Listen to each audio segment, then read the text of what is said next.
Cinema शौकीन से आपका स्वागत करता है। आज हम बात करने वाले हैं द कॉन्ट्रैक्टर के बारे में। ये कहानी है एक कातिल की जिसका काम ही है पैसों के लिए लोगों की हत्या करना, लेकिन उसके एक मिशन के दौरान कुछ ऐसा होता है जो उसकी पूरी जिंदगी को बदल करके रख देता है। कहानी की शुरुआत होती है और हमारे सामने एक हॉर्स फार्म का दृश्य आता है। यहीं पर हम एक आदमी को देखते हैं जिसका नाम है जेम्स टायर। जेम्स कभी स्पेशल फोर्सेस में हुआ करता था। उसके बाद वो CIA के लिए काम करने लगा। जब वो CIA के लिए काम कर रहा था उस बीच वो प्राइवेट कॉन्ट्रैक्ट्स भी लेता था। सबका मानना था कि जेम्स CIA का सबसे खतरनाक एजेंट है। उसे ज्यादातर अकेला ही काम करना पसंद था। एक बार वो जिसके पीछे लग जाता था उसे कोई भी नहीं बचा पाता था, और यही बात डिपार्टमेंट को पसंद नहीं थी, क्योंकि वो अपने काम में इतना मशगूल हो जाता था कि वो अपने सीनियर्स की भी बात नहीं सुनता था। तब सारे डिपार्टमेंट को उससे परेशानी होने लगी और जेम्स डिपार्टमेंट से दूर चला गया। जेम्स को डिपार्टमेंट छोड़े हुए बहुत वक्त हो गया है। वो अब अपने हॉर्स फार्म पर रहता है। तभी एक दिन वो देखता है कि बहुत सारी गाड़ियां उसके फार्म की तरफ आ रही हैं। ये गाड़ियां रुकती हैं और अंदर से कॉलिंस नाम का एक आदमी बाहर आता है जो कभी जेम्स का सीनियर हुआ करता था।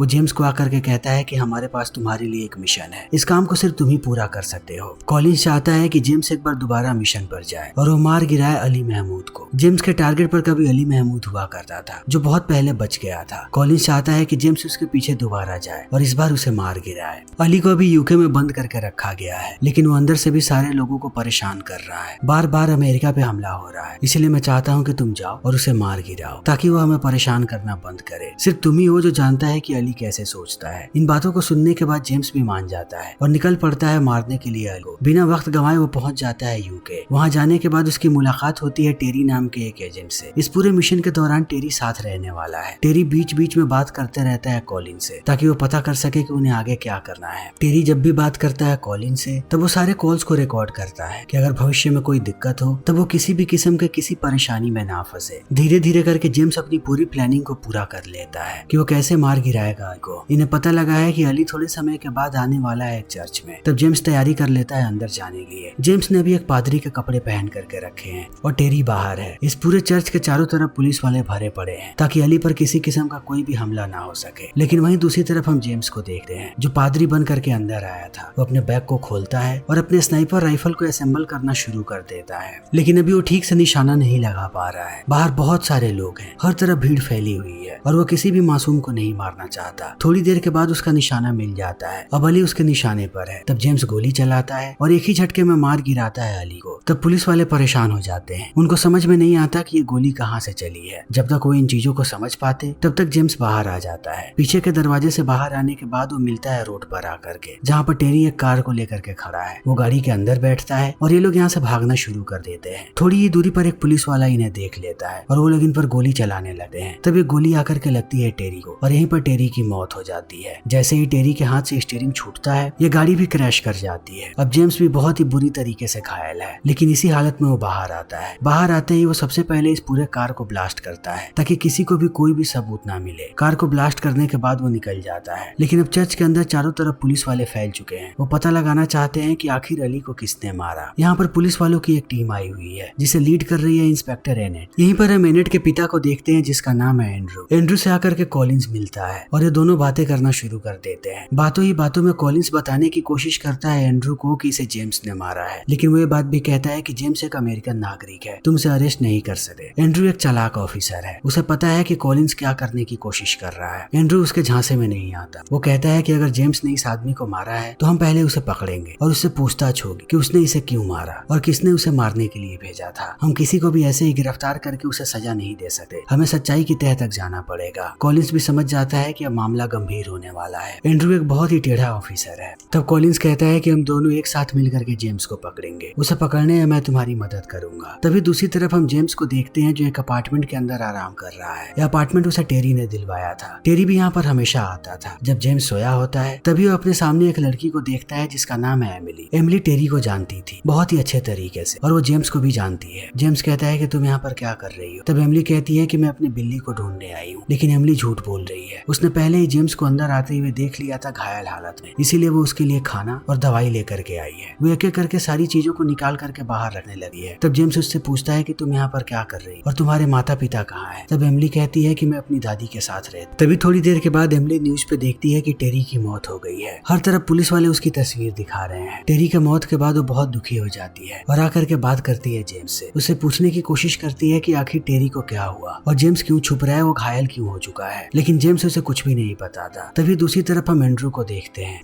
जो चर्च के आसपास के सारे सीसीटीवी फुटेजेस को देख रहा है। तभी उसे जेम्स की तस्वीर मिल जाती है जो बगल में ही था। इन तस्वीरों को देखने के बाद एंड्रू एनेट को कहता है कि इस बारे में किसी को भी पता नहीं लगना चाहिए, खास करके कॉलिंस को। तुम अपने तहकीकात को ऐसे ही आराम से करना, बाहर कोई भी बात ना आए। एंड्रू ऐसा इसलिए करता है क्योंकि उसे कॉलिंस पर शक है। उसे लग रहा है कि कॉलिंस कोई और ही खिचड़ी पका रहा है, उसे ये लोग कुछ भी नहीं बताना चाहते। तभी हम जेम्स को देखते हैं जो कॉलिंस को कॉल करता है और कहता है कि मुझे यहाँ से वापस जाना है अमेरिका। तब कॉलिंस कहता है कि तुम इसकी चिंता मत कर, तुम्हें बचाना मेरी जिम्मेदारी है, मैं तुम्हें कैसे भी अमेरिका वापस पहुंचवा दूंगा। लेकिन अब जेम्स को शक होने लगा है कॉलिंस पे, क्योंकि कॉलिंस ने अब तक उसके पास कोई भी मदद नहीं भेजी थी। अगर वो सच में मदद करना चाहता तो अब तक वो जेम्स को अमेरिका भिजवा चुका होता। यानी कॉलिंस के दिमाग में कुछ और ही चल रहा है। तब जेम्स निश्चय करता है कि वो खुद ही अमेरिका वापस जाएगा। वो पहुंच जाता है एयरपोर्ट आने के बाद जब वो चेकिंग में होता है तब उसे एहसास होता है कि अंडर कवर पुलिस वालों ने यहाँ पर शायद उसकी तस्वीरें भेजी हैं और पुलिस वाले अभी भी यहाँ पर हो सकते हैं। तब जेम्स अपनी चाल चलना शुरू करता है। वो जाकर के एक अनाउंसमेंट करवाता है। उस अनाउंसमेंट को सुनने के बाद सारे के सारे पुलिस वाले उसके पीछे आ जाते हैं। तब वो जाता है नीचे बेसमेंट और वहाँ की बत्तियां खराब कर देता है। तब सारी बत्तियां ब्लिंक करने लगती हैं। कोई भी किसी चीज को ठीक से नहीं देख पाता। तब जेम्स एक एक करके सब पे हमला करता है, लेकिन वो किसी को भी नहीं मारता, सिर्फ उन्हें बेहोश करके नीचे गिरा देता है। ये लड़ाई बहुत देर तक चलती रहती है। थोड़ी देर के बाद वो देखता है कि एंड्रू उसके सामने है जिसने उस पर बंदूक तान करके रखा है। तब जेम्स कहता है कि मैं किसी को भी चोट नहीं पहुंचाना चाहता और न ही मैंने किसी को चोट पहुंचाया है। अगर मैंने अली को मारा तो मैं सिर्फ अपने ऑर्डर्स को फॉलो कर रहा था। कॉलिंस ने मुझे बोला था उसे मारने के लिए। मैं यहाँ पर कोई भी इलीगल काम करने नहीं आया हूँ। एंड्रू बड़े ही ध्यान से उसकी बातों को सुन रहा होता है। जेम्स कहता है कि अगर मुझे मारना होता तो मैं इन सारे पुलिस वालों को मार चुका होता और तुम्हें भी, लेकिन मैं किसी को नहीं मारना चाहता। इन बातों को सुनने के बाद एंड्रू अपनी बंदूक नीचे करने लगता है। तभी एक गोली आकर के लगती है एंड्रू को और हमें पता लगता है कि गोली चलाने वाला कोई और नहीं बल्कि कॉलिंस है। जैसे ही एंड्रू नीचे गिरता है कॉलिंस गोलियां चलाना शुरू कर देता है जेम्स पर। वो बहुत देर तक ऐसे ही अंधाधुन उस पर गोलियां चलाते रहता है, लेकिन जेम्स अपने दिमाग का इस्तेमाल करता है और भाग जाता है यहाँ से दूर। अंदर आने के बाद वो पायलट के कपड़े पहन लेता है ताकि वो दूर निकल सके एयरपोर्ट से। वो पायलट के कपड़े पहन करके जब बाहर आता है तब कोई उसकी तरफ ध्यान भी नहीं देता। वहीं दूसरी तरफ हम एनेट को देखते हैं। उसे अपने पिता की लाश नजर आती है। एंड्रू के लाश को देखने के बाद वो पागल हो जाती है। उसे अब कैसे भी जेम्स से बदला लेना है। उसे लगता है कि जेम्स ने ही मारा है एंड्रू को, क्योंकि एंड्रू उसके पीछे गया हुआ था। वो वापस आती है और अपने पूरे पुलिस फोर्स को लगा देती है कि वो लोग कैसे भी जेम्स को ढूंढ निकाले। थोड़ी देर के बाद उन्हें पता लग जाता है टेरी के अपार्टमेंट के बारे में। वो लोग पूरे अपार्टमेंट को चारों तरफ से घेर लेते हैं और ऊपर आने लगते हैं टेरी के अपार्टमेंट में। तभी हम एमिली को देखते हैं जिसने पहले ही पुलिस वालों को देख लिया था। वो जेम्स को ले जा करके छुपा देती है अपने कमरे में और दूसरी तरफ पुलिस वाले टेरी के अपार्टमेंट की तलाशी ले रहे हैं। चारों तरफ ढूंढने के बाद भी उन्हें कहीं कोई भी नजर नहीं आता। तब वो लोग वापस चले आते हैं। इन चीजों को देखने के बाद अब एनेट बहुत ही ज्यादा गुस्से में है। वो कैसे भी जेम्स को पकड़ना चाहती है। वो सबको कहती है कि सारे मीडिया वालों के पास जेम्स की तस्वीर भेज, उसे कोई कहीं भी देखे तब वो सबसे पहले पुलिस वालों को इत्तला करे। वहीं दूसरी तरफ हम कॉलिंस को देखते हैं जो अब बहुत परेशान है। उसे पता है कि जेम्स अभी भी जिंदा है। जेम्स बहुत ही खतरनाक साबित हो सकता है। या तो जेम्स कॉलिन को खुद मारने आएगा या तो जल्दी ही अमेरिका में मुकदमा शुरू होने वाला है। और अगर उस केस के दौरान कॉलिंस जेम्स को पकड़ के लेकर के नहीं गया तब कॉलिंस के ऊपर कार्रवाई होगी। दोनों ही सूरतों में कॉलिंस फंसने वाला है। तभी हम जेम्स को देखते हैं एमिली के घर पे। ये घर उसके माता पिता का हुआ करता था। जब जेम्स यहाँ पर घूम रहा होता है तभी उसे पेपर की एक कटिंग मिलती है जिसे देखने के बाद उसे पता लगता है कि एमिली के माता पिता का बहुत पहले देहांत हो चुका है। लेकिन एमिली सबको झूठी कहानियां बताती है। वो भी इस सच्चाई को एक्सेप्ट नहीं करना चाहती, चाहे कुछ भी हो जाए। तभी हम एमिली को देखते हैं जो टीवी देख रही है। हर तरफ उसे जेम्स की तस्वीरें नजर आती है। चारों तरफ पुलिस वाले उसे ढूंढ रहे हैं। जेम्स को जब ये बात पता लगती है तब वो समझ जाता है कि उसे जितनी जल्दी हो सके इंग्लैंड से बाहर निकलना पड़ेगा। वो जाकर के मिलता है हैरिस नाम के एक आदमी से। हैरिस भी टेरी का ही कॉन्टैक्ट है। हैरिस एक मास्टरमाइंड है। वो किसी की भी आइडेंटिटी बदल के नया पासपोर्ट बना देता है। जेम्स भी उसे कहता है कि मुझे नया पासपोर्ट चाहिए, लेकिन हैरिस कहता है कि मैंने हर जगह तुम्हारी तस्वीर देखी है, मैं ये काम नहीं करने वाला हूँ। ये काम बहुत ही खतरनाक साबित हो सकता है। उसकी बातों को सुनने के बाद जेम्स उसे ढेर सारा पैसा ऑफर करता है। इतने पैसे देखने के बाद अब हैरिस की भी नीयत बदल जाती है।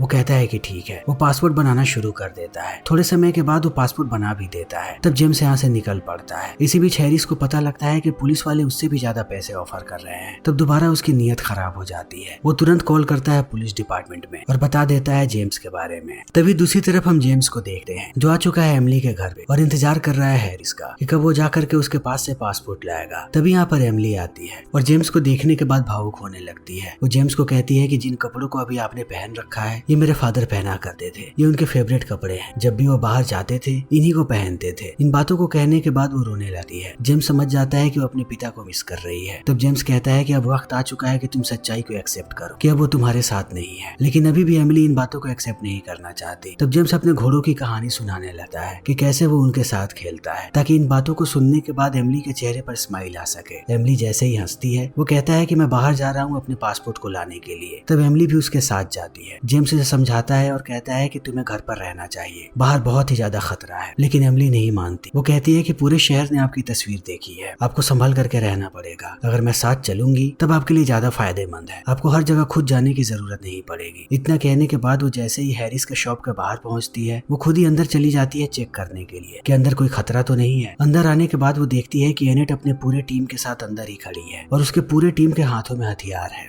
इन चीजों को देखने के बाद एमिली चुपके से बाहर आ जाती है। बाहर आने के बाद वो जेम्स को इशारा करती है कि वो यहाँ से भाग जाए, चारों तरफ खतरा है। तभी हम कॉलिंस को देखते हैं जो चला आता है हैरिस के शॉप के अंदर। अंदर आने के बाद वो सबको वापस जाने के लिए कहता है। कॉलिंस नहीं चाहता कि जेम्स को ब्रिटिश पुलिस पकड़े। अगर उन लोगों ने जेम्स को पकड़ लिया तब कॉलिंस का भांडा फूट सकता है। वो सबको बाहर आने के लिए कहता है, लेकिन एनेट इतनी आसानी से नहीं मानने वाली। वो अभी भी ढूंढ रही है जेम्स को। दूसरी तरफ कॉलिंस अपने आदमियों को भेज देता है जेम्स के पीछे, लेकिन जेम्स को पता है कि ऐसे लोगों से कैसे निपटना है। वो इनको चकमा देने में माहिर है। वो उसके पीछे आते जाते हैं और वो बड़े ही आसानी से सबको चकमा दे देता है। तभी एमिली घर चली आती है। घर आने के बाद वो चारों तरफ जेम्स को ढूंढती है, मगर उसे जेम्स कहीं भी नहीं मिलता। तभी एमिली की दादी उसे देख लेती है और वो एमिली को कहती है कि मैं तुमसे माफी मांगना चाहती हूँ। मैं अपने काम में कुछ ज्यादा ही मशगूल रही हूँ। जैसा प्यार तुम्हारे माता पिता ने तुम्हें किया था मैं वैसा प्यार तुम्हें नहीं कर पाई और न ही तुम्हारी अच्छे तरीके से देखभाल कर पाई। लेकिन अब मुझे अपनी गलती समझ में आ चुकी है। आज से मैं तुम्हारा ध्यान रखना चाहती हूँ, बिल्कुल तुम्हारे माता पिता के जैसे। इतना कहने के बाद वो एमिली को गले से लगा लेती है। तब तक शाम हो जाती है। रात में एमिली जैसे ही अपने कमरे में जाती है वो देखती है कि जेम्स यहीं पर है। जेम्स एमिली को कहता है कि मैं तुमसे आखिरी बार मिलने आया हूँ। मैं भाग भाग कर थक चुका हूँ। मैं अपने आप को पुलिस वालों के हवाले कर रहा हूँ ताकि उन्हें पूरी सच्चाई बता सके। तब एमिली भी सोच में पड़ जाती है। इसी बीच जेम्स की नजर पड़ती है एमिली के लैपटॉप पे। लैपटॉप देखने के बाद उसे एहसास होता है कि यह लैपटॉप टेरी का है जिसने एमिली को दिया था। तब जेम्स को याद आता है कि टेरी जब भी बात किया करता था कॉलिन से वो सारी बातों को रिकॉर्ड करता था। तब वो उसके पूरे लैपटॉप को चेक करने लगता है सबूतों को बाहर निकालने के लिए। वहीं दूसरी तरफ हम कॉलिंस को देख रहे हैं। कॉलिंस बात कर रहा है अपने आदमी से और उसे बता रहा है कि जितनी जल्दी हो सके इन्हें मार गिराना पड़ेगा जेम्स को, वरना ये लोग बड़ी मुसीबत में फंस सकते हैं। तभी अगली सुबह जेम्स कॉल करता है एनेट को और कहता है कि मेरी बातों को ध्यान से सुनना। मैं तुम्हें शुरू से सारी बातें बता रहा हूँ कि कैसे कॉलिंस मुझे अमेरिका से यहाँ लेकर के आया और उसने मेरे हाथों कत्ल करवाया अली का। फिर वो मुझे फंसाने लगा। जैसे ही मैंने तुम्हारे पिता को पूरी सच्चाई बताई उसने तुम्हारे पिता को भी मार दिया और अब वो मुझे मारना चाहता है ताकि सारे के सारे सबूत हमेशा के लिए खत्म हो जाए। पूरा का पूरा तुम्हारा डिपार्टमेंट खतरे में है। कॉलिंस किसी को भी मार सकता है। मेरे पास वो सारे के सारे सबूत हैं। अगर तुम्हें वो सबूत चाहिए तो मुझसे आकर के अकेले वो सारे के सारे सबूत मैं तुम्हारे हवाले कर दूंगा। और अगर तुमसे मिलने से पहले मुझे कुछ हो जाए तो मेरे लैपटॉप को ढूंढना, उसमें सारे के सारे सबूत हैं जिससे तुम कॉलिंस का पर्दाफाश कर पाओगी। तब एनेट मान जाती है उससे मिलने के लिए। थोड़ी देर के बाद ये दोनों मिलते हैं। तब जेम्स उसे पूरी की पूरी रिकॉर्डिंग दे देता है और कहता है कि इसमें सारे के सारे सबूत है कॉलिंस के खिलाफ पिछले 2 साल के, कि उसने क्या क्या किया है। इतना कहने के बाद वो जाने लगता है। तब एनेट उस पर बंदूक तान देती है और कहती है कि सबूत देने से तुम बेगुनाह नहीं हो जाते। मैं तुम्हें अभी भी अरेस्ट करना चाहती हूँ। लेकिन जेम्स उसकी बातों को नहीं सुनता और वो आगे बढ़ने लगता है। एनेट ने अभी भी उस पर बंदूक तान करके रखा है। तब यहाँ पर कॉलिंस के आदमी आ जाते हैं और वो गोली चला देते हैं जेम्स पर। जैसे ही एनेट इस चीज को देखती है वो जेम्स को बचाने के लिए आगे आती है, मगर अब चारों तरफ से गोलियां चल रही हैं। तब ये लोग भी गोलियां चलाने लगते हैं। एनेट जेम्स को लेकर के जाती है यहाँ से। जेम्स एनेट को कहता है कि अब हमें एक साथ मिलकर के काम करना पड़ेगा। वो अब तुम्हारे जान के भी पीछे है। तुम्हें भी सच्चाई पता लग गई। मैं जैसा कहता हूँ तुम वैसा करो। तब ये धीरे धीरे दोनों आगे बढ़ने लगते हैं। जेम्स एक एक करके सबको मारने लगता है। थोड़ी देर के बाद वो पहुंचता है एक अंधेरे टनल में। तब वो एनेट को कहता है कि यहाँ से दूर निकल जाओ, मैं इन सबको खत्म करके आता हूँ। जेम्स यहाँ पर एक जाल बिछाता है। जब भी कोई आगे आता है वो नीचे गिर जाता है और नीचे गिरते ही जेम्स उसे मार गिराता है। वो एक एक करके ज्यादा लोगों को मार देता है, मगर जेम्स को पता है कि अभी भी बहुत सारे लोग जिंदा हैं। तब वो उन्हें दिखा करके जाता है एक बिल्डिंग के अंदर जिसमें अभी भी काम चल रहा है। तब एक एक करके कातिल उसके पीछे आने लगते हैं। वो आते जाते हैं और वो सबको मारते जाता है। सबको मारने के बाद उसे एहसास होता है कि कॉलिंस अभी भी जिंदा है। तब जेम्स आता है सामने वाले होटल के अंदर। वो जैसे ही अंदर आता है कॉलिंस उसे देख लेता है। वो परवाह नहीं करता कि यहाँ पर और भी बहुत सारे लोग हैं। वो उस पर अंधाधुंध गोलियां चलाना शुरू कर देता है होटल के भीतर। तब जेम्स भी अपनी पोजीशन ले लेता है। जब भी उसे मौका मिलता है वो कॉलिंस पर गोली चलाता है। ये दोनों एक दूसरे पर ऐसे ही गोलियां चला रहे हैं।